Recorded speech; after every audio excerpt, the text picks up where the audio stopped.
खाड़ी देशों की ये जो ठीक है हिस्से अजय, हैं मैं लौट क्या रही हूँ आपके पास। एक बड़ी खबर सामने आ रही है और बड़ी खबर ईरान से जुड़ी हुई है। ईरान के ड्रोन अटैक पर कुवैत का बड़ा हमला, बड़ा बयान सामने आया है। माफी चाहूंगी, बयान सामने आया है। ईरानी ड्रोन हमलों में हवाई अड्डे को नुकसान पहुंचा है, ये कुवैत की प्रतिक्रिया सामने आई है। कई सुविधाओं को नुकसान पहुंचा है, कई लोगों के घायल होने की जानकारी दी गई है। कुवैत के नागरिक उड्डयन प्राधिकरण ने यह बयान जारी किया है। तो कई सुविधाओं को गंभीर नुकसान पहुंचा, कई लोग घायल हुए हैं। कुवैत की ओर से प्रतिक्रिया सामने आई है।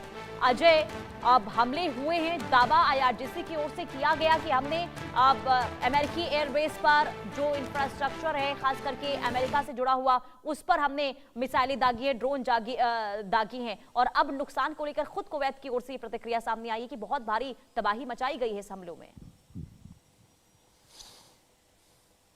देखिए, बिल्कुल कुवैत की तरफ से ये कहा गया है कि जो ईरान ने जो बीती रात हमले किए हैं, मिसाइल और ड्रोन अटैक किए थे, उसमें ना सिर्फ अमेरिकन जो बेसिस थी उसको नुकसान हुआ है, बल्कि उनका जो अपना डिफेंस है या एयरपोर्ट है उसको नुकसान पहुंचा है। इसी के चलते जो है इस हमले के बाद तुरंत वहां पर जो फ्लाइट ऑपरेशंस थे तो वो सब बंद कर दिए गए थे। तो ऐसे में यकीनन ये नुकसान हुआ है, मगर अब ये नुकसान सिर्फ बयान से इसकी भरपाई हो जाएगी। बयान देकर जो है महज कुवैत जो है ईरान को अब समझाने की कोशिश करेगा, या इसके बाद अमेरिका की एंट्री होती है या कुवैत इस पे कोई रिटेलिएट करेगा, ये देखना होगा। दरअसल खाड़ी देश जो कुवैत है, यूएई है, दुबई है, ये देश दरअसल अभी इतने सक्षम नहीं है शायद वो ईरान का मुकाबला कर सके, और इसीलिए शायद वो अमेरिका पर, इजराइल पर डिपेंडेंट है। मगर देखना होगा कि क्या कब तक ये चीज़ें ईरान की तरफ से सही जाती हैं, क्योंकि दुबई में, यूएई में, ओमान में, फिर कुवैत में, तो ये तमाम ऐसे देश हैं जहां पर ईरान की तरफ से पहले ही मिसाइल अटैक जो हैं